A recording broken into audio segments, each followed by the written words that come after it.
தேவாலயம் இல்லம். பல ஆண்டுகளுக்கு முன் அமெரிக்கா தேசத்தின் சிகாகோ நகரத்தின் ஒரு நியூஸ் பேப்பரில் ஒரு விளம்பரம் கொடுக்கப்பட்டது. ஒரு குறிப்பிட்ட நிறுவனம் நிலையான கட்டணம் கொடுப்பவர்களுக்கு கட்டிட கலைஞரின் வரைபடம் கொடுப்பார்கள். அந்த வரைபடத்தில் சிறிய தனியார் தேவாலயம் கொண்ட புதிய வீடு கட்டும் திட்டம் அடங்கி இருக்கும்.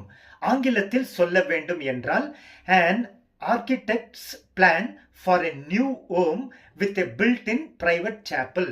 அந்த விளம்பரத்தில் மேலும் இப்படியாக எழுதப்பட்டு இருந்தது: ஒருவேளை உங்களுக்கு அந்த புதிய வீட்டுடைய பிளானில் தனியார் தேவாலயம் தேவை இல்லை என்றால், ஒதுக்கப்பட்ட அந்த அறையை ஸ்டோர் ரூமாகவோ தையல் அறையாகவோ அல்லது பயன்படுத்தப்படாத பொருட்கள் போட்டு வைக்கும் அறையாக உபயோகித்துக் கொள்ளலாம். பிரியமானவரே, நல்ல விழிப்பு ஊட்டும் விளம்பரம். தேவனுக்கு என் வீட்டில் இடம் கொடுத்திருக்கின்றேனா? இந்த நாட்களில் அநேக கிறிஸ்தவர்களுடைய வீடுகளில் ஹோம் தியேட்டர் என்னும் மியூசிக் சிஸ்டம் இருக்கிறது.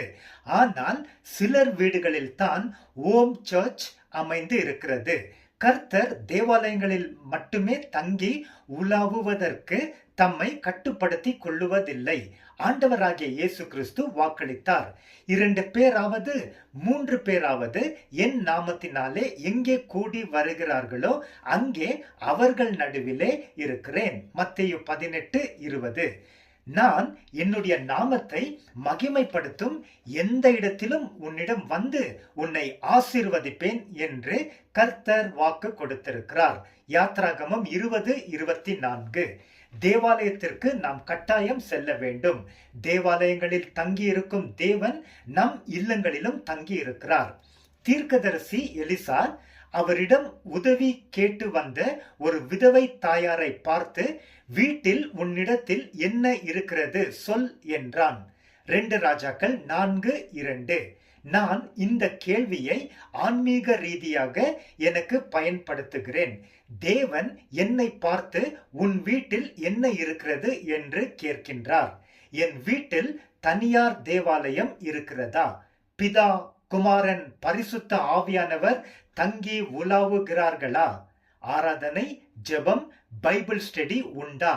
அல்லது என் வீட்டில் ஒருவேளை தேவனுக்கு தேவையற்ற அருவருப்பை கொடுக்கும் காரியங்கள் நிரம்பி இருக்கிறதா என்று அடிக்கடி என்னை சோதித்துக் கொள்கிறேன். பிரியமானவரே, தொடர்ந்து நம் இல்லங்கள் தேவன் மகிழ்வுடன் தங்கி இருக்கும் தேவாலய இல்லங்களாய் இருப்பதாக. ஆமென்.